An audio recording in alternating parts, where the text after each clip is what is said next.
So I scream out for you to rescue me. Hold me in your arms and turn my nightmares into dreams. Wipe my tears away. Well, hello and welcome once again to yet another edition of Helping Hand. We're glad you're here. This episode is called Broken Heart. Folks, love is a beautiful thing. Everybody wants to be loved, and why not? It's really very great to have somebody you can trust and share every aspect of your life with. We all grow up dreaming of meeting that special one, that person who is our soulmate, that person who is, well, our person.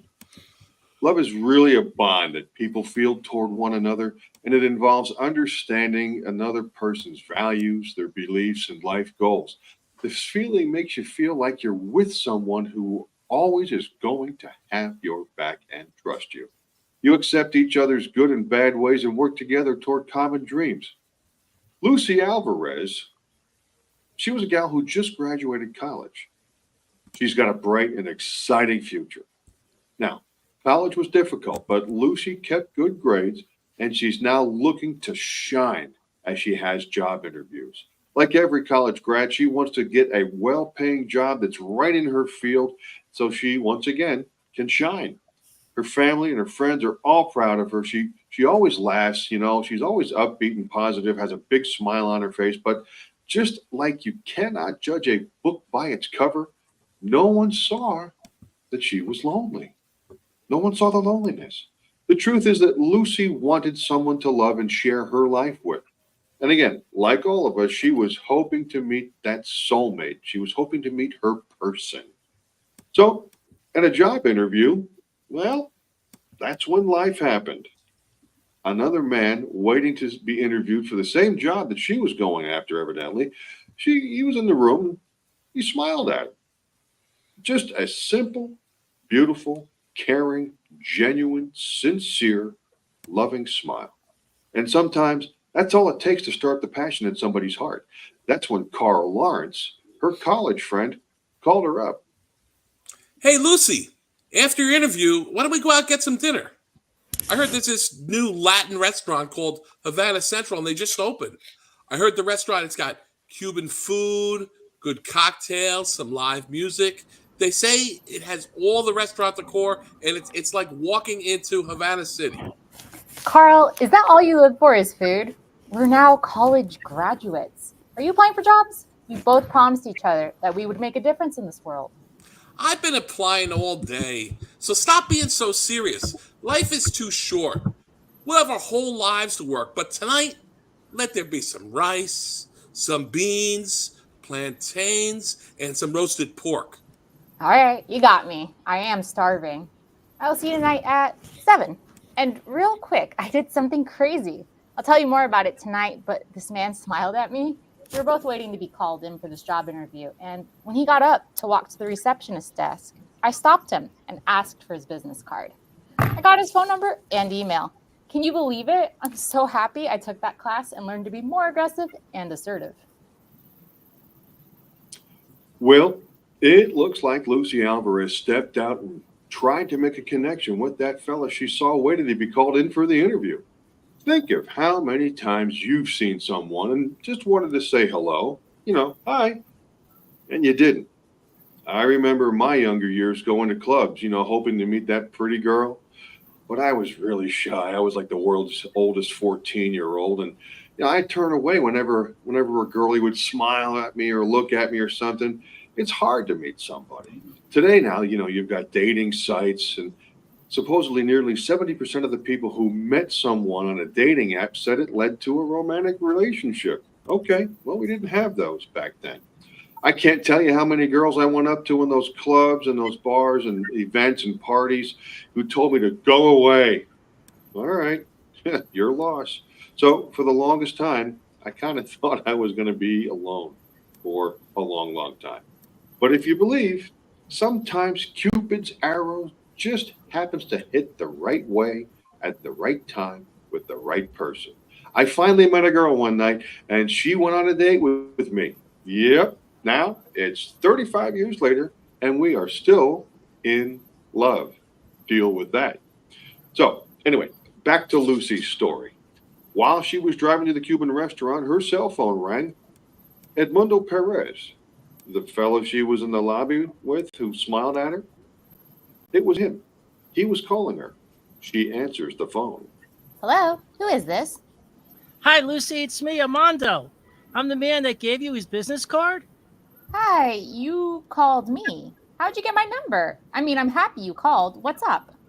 Well, to be honest with you, I wasn't waiting to be interviewed. My father owns the company, and I was waiting to see him. I took a look at your resume, and that's how I got your number. I hope I'm not in trouble. No, of course not. I'm happy you called me. I usually don't go up to strange man and ask for their business card, but your smile was so cute. I'm actually on my way to a Cuban restaurant called Havana Central. I'm meeting up with a few college friends. If you'd like to join us. That sounds great. I would love to meet you and your friends there and talk to you. Well, it looks like Cupid may be on the job again. Hey, that chance meeting just might be the start of a loving relationship. You never know. Can you remember how and when I should say, you met your love? Sometimes it only takes a glance, a quick look, a smile, a wink. So, at any rate, Susie gets to the Cuban restaurant, walks in, and waiting for her at the table are some of her college pals. Carl Lawrence, a classmate, and Julie Pacifico, her college dorm room mate. So when Lucy shows up at the table, they all get up and hug her. They ask about the job interview, how did it go, and about that guy, that she asked for this business card. Carl starts questioning her about the interview, though. So, how did the interview go? Did they ask you back for a second interview? Do you like the job, or what about the pay? Tell us. The interview went great. I actually got to meet the owner of the company. He was an elderly, white-haired, distinguished-looking man. He was friendly and really pleasant to talk to. He told me how he started the company was just an idea, and today it's a large telecommunications company that employs thousands of workers. You can tell how proud he was. Why would the owner of such a large company interview you? I've been on many interviews, and I never get past the department manager when I'm interviewing. I think that's a great sign. I'll bet you get the job. As lots of people can attest, interviewing for any job can be a little stressful. In a typical interview, you meet with a hiring manager or the HR professional to answer questions and so forth. So to meet and actually talk with the company's owner, whoa, that is a good sign, to me anyway. Well, the Cuban man Lucy went up to at the interview showed up at the restaurant and walked to the table where Lucy was sitting. Here he comes. Hi, Lucy. I made it. I can't believe we are meeting again. Thanks for inviting me here. I'm dying to hear how your interview went. I heard you actually got an interview with my dad. Yeah, can you believe that? I was just telling Carl. Does your dad always get so involved? No, he never interviews anyone. I was initially surprised by what he did, but now I understand why.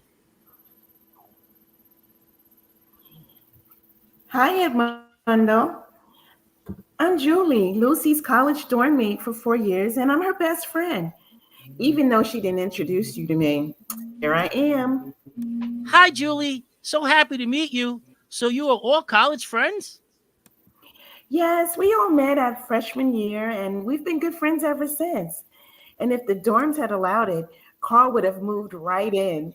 We would have been just like that TV show, Three's Company. Edmundo, they would not have made it through college without me. I was their big brother. They were my sisters. We did everything together. Don't listen to him. We did everything for him. We cooked, we washed his clothes, and made sure he went to his classes. He was more like our kid brother, always so helpless. Wow, you're a lucky guy. Some people have all the luck. Now, Lucy, how did your talk with my dad, Mr. Alejandro Perez, go? I hope he didn't scare you or make you nervous. He has a way of intimidating people. No, he was so lovely and very respectful. He asked me questions about my studies at college and what I wanted to achieve in life. but this is weird to say. He turned his head a lot and looked out the window. For a moment, I thought he was looking at something happening outside, but when I took a quick glance, all I could see was a street corner and a traffic light. Maybe your nervousness caused you to imagine this. You know how you get sometimes? She always thought every college professor was looking at her in class, so she was always looking her best. On the other hand, I went to all my classes wearing sweatpants. Yeah, and Julie wore her pajamas to class for a while. Finally, there was a professor, and he had to tell the whole class that pajamas were not allowed in the classroom. Look who's talking, Mr. Jim Shorts. Carl owns more gym shorts than Dick's Sporting Goods store. Before we started washing his clothes, he caused all his classrooms to smell like old shoes filled with cheese. The boy's a pig. You tell him, sis. I can see you guys are true friends.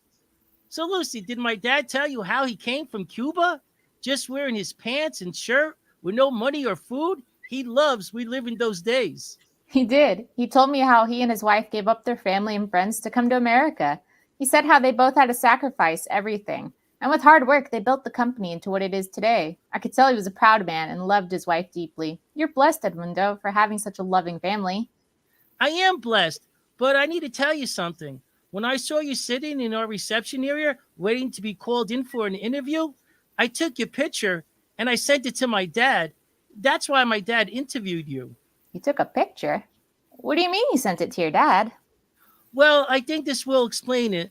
Please take a look at this picture. This girl looks like me. Yes, isn't it crazy? She could be your twin. Well, this is my sister. We can't believe how identical you both look. So my dad just wanted to meet you. That's why he interviewed you. That just seems strange. Why would he go out his way just to meet me? Yes, we look alike, but what's the big deal? There are probably a lot of people who look alike.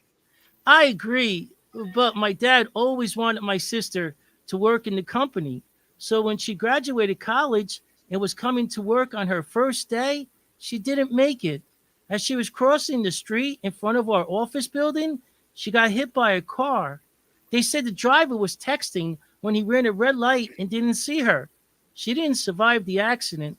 My dad was never the same after that. He never accepted her death. I'm so sorry to hear that. That poor broken-hearted man. Whoa, that is really quite sad. Listen, we all know that, texting while you're driving increases the chances that a driver will be involved in an MVA, a motor vehicle accident. Just thinking out loud here, consider this, tips for some safer driving. If you've got to send or receive a text, and sometimes it's important, just pull over quick to a safe location, park the car, put your four ways on if you're on the side of the highway. Or if you've got someone in the car with you, have them handle the texting. If you can't resist the temptation to look at your phone when you're alone while you're driving, you know what? Just shut it off until you get to where you're going. So Lucy, Edmundo, Carl, and Julie, they had a fantastic dinner at Havana Central. They all got to know one another. They told funny stories. They laughed a lot. Then Edmundo's phone rang. It was his dad, Alejandro, calling. He answered the phone and told him he was having dinner with Lucy, the girl that he had interviewed earlier in the day. Alejandro asked if he could speak with her. So Edmundo gave Lucy the phone. Hey, Lucy, it's me, Alejandro.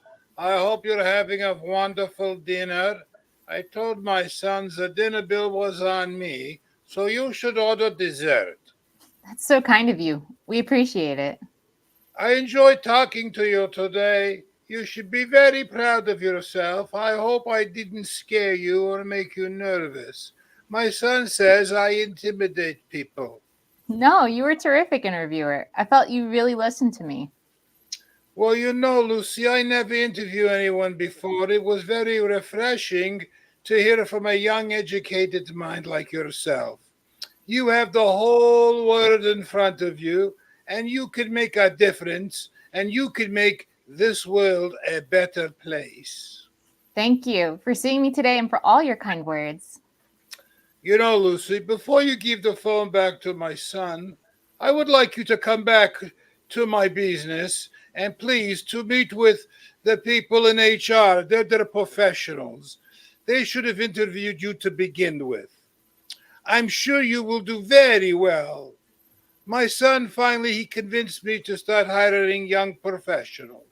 Now in this high-tech world, everything is changing so quickly. We need people like you. So I'm offering you my helping hand. I know by now my son have told you you look very much like my daughter. This is true. This is very true. But I'm not offering you this opportunity because of that. I feel you would be a good fit for my company. And honestly, seeing you smile now and then would help heal my broken heart. That ends today's edition of Helping Hand. Helping Hand, as always, is conceived and created by Joel Emil, who is also the writer of this episode. And speaking of this episode, here are the actors and the characters they played.